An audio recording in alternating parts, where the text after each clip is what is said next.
আজকে আমি একটি গল্প বলবো। তার নাম হলো একটি হিংসুটে মুরগি এবং চারটে ময়ূর। একটা জঙ্গলে অনেক সুন্দর সুন্দর চারটে ময়ূর বাস করত। তাদেরকে দেখে বন পশুরা এমনকি সিংহ এবং বাঘ অনেক প্রশংসা করত তাদেরকে। তারা দেখতে অনেক সুন্দর, তাদের মুখও কত সুন্দর, তারা নাচেও অনেক সুন্দর।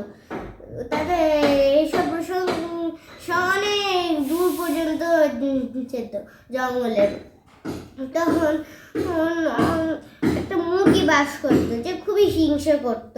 হিংসুটে মুরগিটা তাদেরকে দেখে নিজের মুরগি বান্ধবীদেরকে বলতো যে দেখ, ওরা সুন্দর তো কি হয়েছে, আমরা তো রূপে গুণে আমরা ওদের থেকে সুন্দর।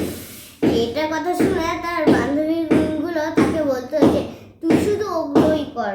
তখন সেই হিংসুটে মুরগিটা তার বান্ধবীকে বলতো যে তোরা সুন্দর যে বলে কিছুই বুঝিস না, ভাগ এখান থেকে ভাগ। এইসব কথা সব বন্ধুদের কি বলতো মুরগিটা। একদিন মুরগিটা রাস্তায় মন খারাপ করে যেতে যেতে ভাবছিল যে আমিও যদি একটু ওদের মতো হতে চাই, তার সৃষ্টিকর্তা তো আমার মন খুলে বুঝিনি যে আমি কি হতে চাই। তখন সে দেখলো যে একটা ময়ূর মরে পড়ে আছে, ওই চারটা ময়ূরের মধ্যে একটা ময়ূর মারা পড়ে আছে। তখন মুরগিটা ভাবলো যে আমি কিনা ওর পাখনাগুলো তুলে তুলে আমার সারা দেহে লাগাই,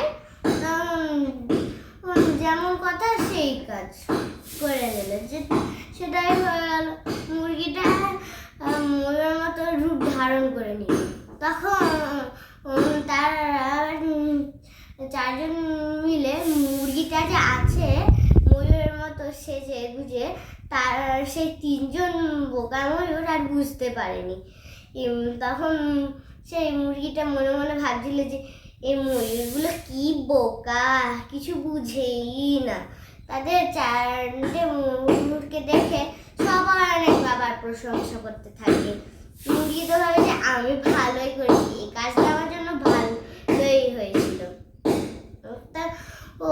যখন তারা অনেক প্রশংসা করছিল তখনই বৃষ্টি হয়ে যায়।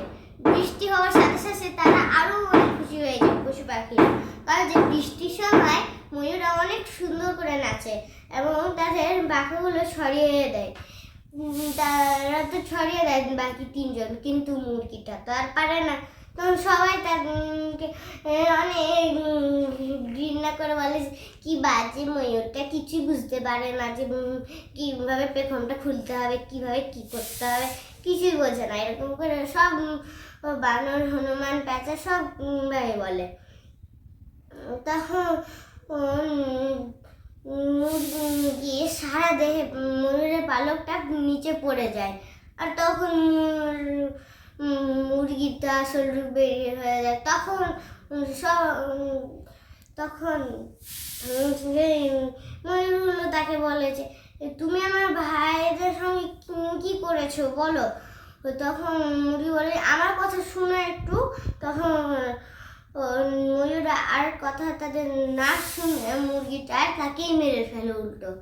তখন আমরা এই গল্পটা থেকে এই শিক্ষাটা পেলাম যে অন্যের মতো সাজতে গেলে নিজেকেও বিপদে পড়তে হয়, এবং সে যেমনই থাকুক না কেন আমাদেরকে ওরকমই সাজতে হবে এমনটা নয়।